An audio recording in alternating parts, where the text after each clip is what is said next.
আমাদের বিচার প্রার্থী জনাব বলছেন, ইনফ্যাক্ট 2007 সালে তৎকালীন বৈরী সরকার, সেনা সমর্থিত সরকার যখন রাষ্ট্রীয় ক্ষমতা নিয়েছেন, তখন মূলত বিএনপির সাবেক এমপি, মন্ত্রী, নেতা তাদের বিরুদ্ধে গুলির কল্পিত মামলা, ভিত্তিহীন মামলা ওনারা সমন্বয় দায়ের করেছেন।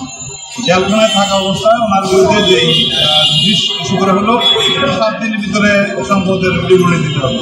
এটা কি সম্ভব? উনি একটা সচ্ছল পরিবারের সন্তান, জীবন তিনি রাজনীতি করেছেন, 3 বার এমপি, মন্ত্রী ছিলেন, বিভিন্ন পর্যায়ে দায়িত্ব পালন করেছেন। বাবা একজন ডাক্তার ছিলেন, ওনারা স্থানীয়ভাবে অত্যন্ত সম্পদশালী লোক। তার পক্ষে জেলে থাকা অবস্থায় কীভাবে সম্পদ বিবরণী দাখিল করবেন? তা সত্ত্বেও যে সমস্ত রিটার্নগুলি দাখিল করা হয়েছে, supporting all the tax papers, যে বিষয়টা এখানে গুরুত্বপূর্ণ, ওনার এনবিআরে দাখিল করা সম্পদ বিবরণীর সমস্ত তথ্য ট্যাক্স অথরিটির কাছে, আয়কর কর্তৃপক্ষের কাছে দেওয়া ছিল। সেই রিটার্নগুলি বিবেচনায় না নিয়ে ওনার বিরুদ্ধে এই মামলাটা দায়ের করা হয়েছিল, এবং সেগুলো বিবেচনায় না নিয়ে আবার ফিরে ওই নির্দেশিত হয়ে অভিযোগপত্র দাখিল করা হলো।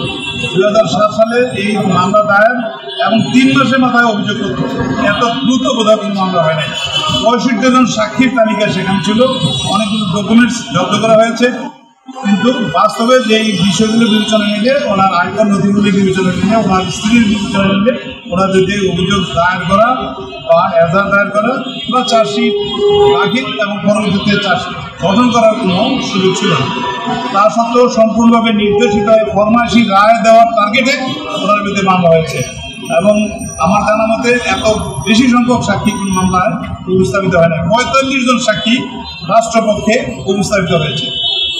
তো একটা পরিবর্তন আল্লাহর তরফ থেকে হয়েছে ছাত্র জনতার অভ্যুত্থানে। 5ই আগস্টের পরবর্তীতে বিচার ব্যবস্থা প্রভাব মুক্ত হয়ে কোনো রকম নির্দেশ প্রতিপালনের বাধ্য না থেকে আজকে একটা মোটামুটি গ্রহণযোগ্য অবস্থায় বিচার নিষ্পত্তি হচ্ছে, এবং তারই ধারাবাহিকতায় নির্দোষ আসামি, যিনি ইতিমধ্যেই বলছেন যে প্রায় 20 বছর তার জীবন থেকে চলে গেছে, এবং এই মামলায় 18 বছর তিনি এবং তার পরিবার নিঃস্ব হয়ে গেছেন, আর্থিকভাবে, সামাজিকভাবে, রাজনৈতিকভাবে, পারিপার্শ্বিকভাবে।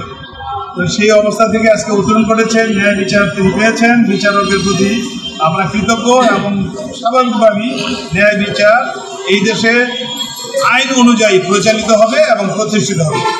এইটাই হচ্ছে এই দেশের মানুষের কামনা, এবং আমরা বিশ্বাস করি আজকের এই মুহূর্ত থেকে আইনের যে পরিবর্তনগুলো হয়েছে বা আছে, এটার যথাযথ প্রয়োগ যদি হয়, তাহলে অকারণে হয়রানিমূলক মামলা হবে না এবং হয়রানির শিকার হবে না।